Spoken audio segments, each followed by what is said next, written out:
Slovenia is hardly the country you think of when you hear the phrase ethnic cleansing or genocide or killing field. And that's exactly what happened here in the aftermath of World War II. And these are going to be some of the places and the themes that we're going to explore on the weekend that I'm spending here.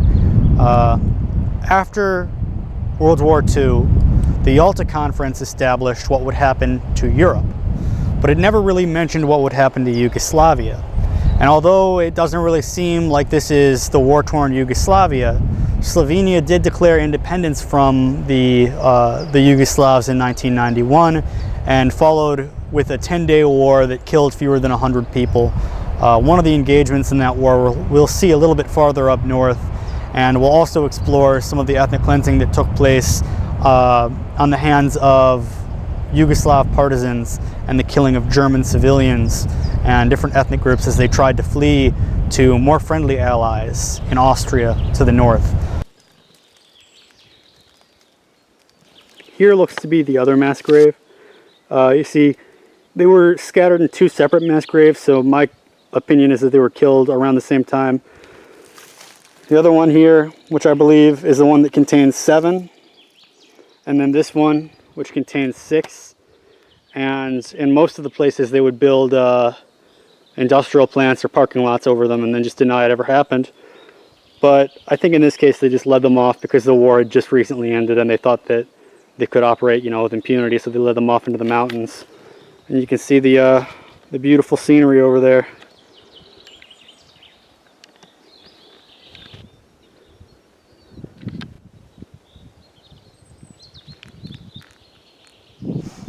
And just as I was about to say that there was no memorial for these Ukrainians, behind me is the memorial to Belvode 1. Now there's 2 mass graves and they're both about 100 meters from each other, but this is the cross for the Ukrainians. It's very new. You can see there's no other crosses around it, and it looks to me like they were buried here in this ravine, and not too much flair to it, but they only discovered this one a few years ago.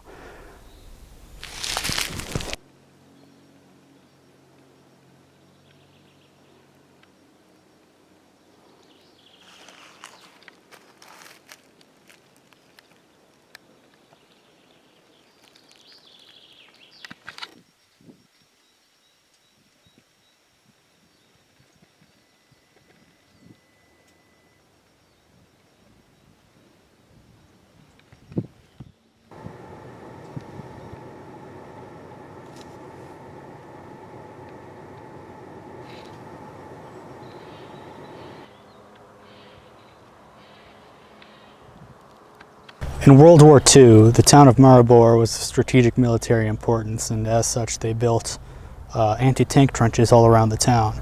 After the war was over, many of the ethnic Croatians and Slovak home guard was fleeing the country because they knew what would happen and they knew that they would fall behind the Iron Curtain. A lot of these people were put in concentration camps, and around May 1945, 15,000 of them, mostly ethnic Croatians, but many German soldiers and Russians and Slovaks who disagreed with communism and with Yugoslav unification, were brought here to the forest and put in trenches and shot. And the main memorial to them is behind me, and there's a cemetery just along the path here. Maribor is to Croatians what Katyn is to the Poles, I would say, or it should be. After the fall of the Axis powers, again, the Yalta Conference left in limbo what would happen to Yugoslavia, and most people knew they would fall behind the Iron Curtain. And already Yugoslav partisans were taking positions in government and setting up their own political machine that would help them fall in the Eastern Bloc. And immediately after the war, everybody trying to flee to Western democracies, Austria, Germany, places like this, they were thrown in prison camps, and they were treated no differently than prisoners of war like SS and Ustasi and Serbian militias. They were all put together because they were all, in their eyes, traitors of the revolution. Along with them were just thrown in ethnic Germans who were doing nothing. They were just evicted from their houses. Same with Italians. And in May 1945, 15,000 of them were brought to this forest, and the strategic importance of this town, Maribor, can't really be understated for World War II. There were anti-tank trenches all around the town. Same goes for a town near it, I think it's called Silje, and they lined them up in these trenches and executed them. And the description of the execution is they would line them on the trench and machine gun them, and then they would go person to person and stab them with bayonets because many pretended to be asleep or pretended to be killed, and then they would machine gun them again several times for good measure. This place was not discovered until 1999 because the discussion of these things was again strictly forbidden in Yugoslavia, because if you started to question the foundation that the country was built on, which, you know, the communists have to cultivate, you know, an image of honor and valor, which partisans did have. I'm not saying that being a partisan isn't wrong, because I'm not saying that being a partisan is wrong, because if you have an occupier as brutal as the Nazis, then take a pot shot at them. If they start killing people, bring the war to them. But after the war, doing this to people at prisoner of war camps and concentration camps as they did, no real excuse for it, I think. And this was, again, just discovered just a few years after the fall of Yugoslavia, and this was a time when it could finally be openly talked about. Similar to, I don't know if I'm drawing a correct similarity, but like perestroika, where you could finally talk about things like Katyn and the Red Terror in Russia, this is finally being talked about. And the agency that was tasked with discovering these graves has discovered hundreds of them across the country. We're going to next, hopefully, a concentration camp that held these people, and the stories of the camp are pretty brutal.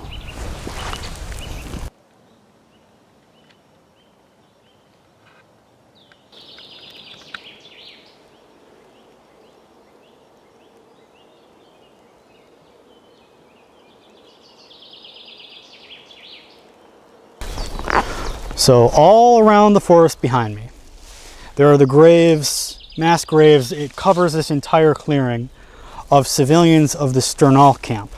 And the Sternal camp was a Yugoslavian communist concentration camp that was designed to imprison German civilians. Now, in particular, they targeted Gotchi Germans who had inhabited this southern part of Slovakia for 600 years before the war came, so they weren't really much involved with the Third Reich, but they had the name, the German-sounding name, and it made them a target. And altogether, not in Slovakia, but across Eastern Europe and in Russia, I believe around 3 million Germans died just in the revenge killings that followed World War II. Sternal camp, right across the street, I'll try to show some photos of it, is an industrial plant. And in keeping with the Yugoslav way, to deny these crimes, they would build industrial plants and parking lots on top of sites of massacres and concentration camps. And all over the ground around here, you can see the pits where they put the bodies. And it was designed for 2,000 people, but it was packed to 6 times the capacity. Not a single person over the age of 2 survived the camp. 5,000 people died here just in this camp alone. Many more were just taken off into the woods and shot by the local partisan units. And similar conditions to the typhoid and the mental torture and anguish and random executions and forced confessions. And there's even a story about a regular activity at this camp at Sternal was lining them up and having a partisan run a motorcycle over them while other partisans stood by and laughed. So it's eerie seeing the little memorials that are scattered around here. I'll try to get a better look at them. It was only discovered in 2007.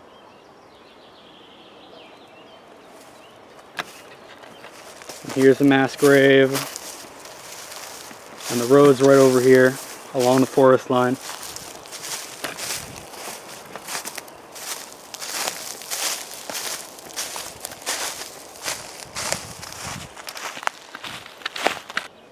And also in the Sternal camp section, there are several grave markers for Slovenes who fought in the Slovenian Home Army against the Russians and the communists. There's another marker over here. I think they were lined up in the corner, whereas the Germans were put up all across this section. But there was more than just Germans that died here, but the Sternal camp right across the road was mainly targeting Germans, or so I've read. This is the factory right across the street. There's an older building that may have actually been around during the executions. Behind me is the memorial to Harje concentration camp. Unlike the concentration camp we just visited to the northeast, Sternal, this one was designated mostly for Slovenian citizens, Slovak Home Guard, along with a few other ethnic German civilians and Axis members, soldiers from the war. So, because the victors write the history, the entire site was bulldozed, and it was only very recently that it got a memorial. But thousands of people were killed extrajudicially. Again, they think they killed 150,000 people, and that's just a rough estimate, and many of them were here. Now, it's closed now because it's a little bit later at night, but the thing that I'm trying to convey throughout this video is that it wasn't war criminals who were being killed exclusively. It was a lot of civilians that were being killed by communists, essentially as a part of a Red Scare that the US and Western Europe sort of just looked the other way to. And even after the war, to this day, I can see the smokestacks over here. They built on top of these sites. They put parking lots, they put chemical factories, they put garbage dumps. In fact, most of the graves from the camp behind me, they're in a underneath the golf course right over here, and I believe a chemical waste factory just up the hill. And that's where they would dump most of the bodies in a mass pit. And those were created sometime in the 1970s, I believe. But it was always known that a camp was here. But of course, after Yugoslavia became a communist country, it became impossible to talk about these things. And it only started really being realized the scope and horror of the crimes that were committed in the 1990s to early 2000s. But by then, most people don't care. Because, not to say that the Holocaust is not a thing that needs to be remembered, because of course it needs to be remembered. 6 million Jews died as a low estimate, and then millions of other people died. It wasn't just the Jews, it was also the Roma and just the Poles, the populations. It was a bloodbath in Europe. And we need to remember these things, and we're taught to remember them from a young age. But the persecution of people who were just ethnic civilians here in Slovenia and in Russia, and the Japanese who were used as POW labor for years, and it's a lot of lives get lost in the history books. And it's very convenient for people to just look the other way. But behind me, this is kind of an echo of the past that is trying to say that there are dozens of extra books that you could write about the things that happened when the war was over. And I think it's interesting to come and explore these places because it's just interesting to see them yourself. It's like Auschwitz. If the Germans had won and were defeated decades later, and people had just forgotten about it. Because behind me, although many war criminals met their end, it was a lot of just innocent people. I'm going to keep this as respectful as possible, and some of the photos and videos I'll be showing are very graphic, so be warned of that. But I think that the pit behind me, Barbary Pit, demonstrates exactly what I've been saying all day today. And in the last few minutes of daylight, I think that it's fitting to visit. Now, Barbary Pit was only explored in 2008. Now, people knew that something happened here, but it was forbidden to talk about it. You could never talk about this in Yugoslavia. That's because they led 1,400 people, more than 1,400, into this mine and massacred them. And most of this massacre happened in the back of the mine. So when investigators first opened it up, it was in 2008. And this opening took months to just move the concrete from the front of the mine. Once they got that done, the first thing they saw on the inside was horrifying. People survived the massacre and tried to escape, but the communist authorities had blocked the doors and already started piling up concrete. Their bodies were twisted and distorted as if they screamed, like their mouths were open, the skeletons. And these investigators made their way into the back of the mine and found a mass pit. Now what had happened was the first batch of bodies were discovered, I think around 430, and then some days later they found 370. And what was done was they were crammed into the back of the mine, forced to lay down on the bodies of the people who died before them, and finish off with pickaxes to the back of the head. Some of them were crowded in corners and had grenades lobbed at them. And again, many of them survived this or played dead. And I think it would have been a much more merciful death to just be shot. But some of the people unfortunately played dead, and that was seen with the initial opening of the mine. Now, thankfully, they have been buried with dignity somewhere else. And I think one of the things that demonstrates how unknown this history is the Inspector General, I believe, of Slovenia was the first person in. He described what he saw as horrific, because it was. And these were, many of them, just civilians. Many of them just had German-sounding names. And many of them were, you know, they weren't friendly with the partisans, or they were apprehensive about the falling behind the Iron Curtain. So they were lumped in, just these civilians, into the mine behind me. The president was asked why he wasn't at this mine, because he was 10 kilometers away at an International Women's Day event.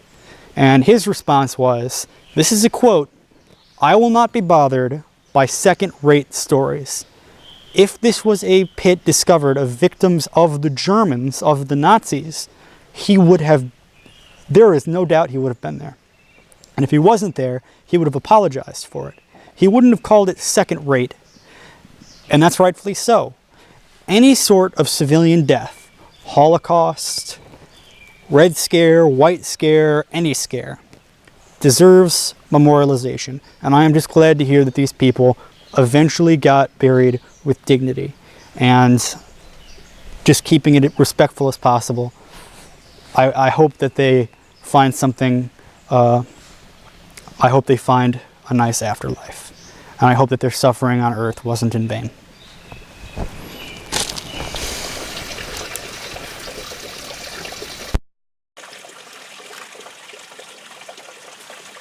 Pravi je bio zapažen z one strane, ne? Tam je glina. Malo počakajte, ja te kontroliram zrak, bomo takoj šli gor naprej.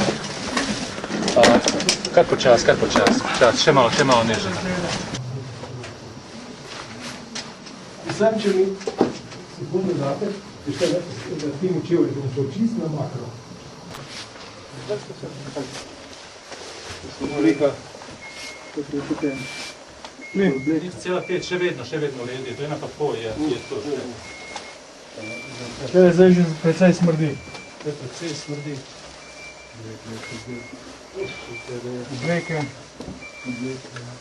Obleke. Tu so sme pa se zruške. Obleke. Jašek. Evo ga pred mano. Čak je počas sme. Spet.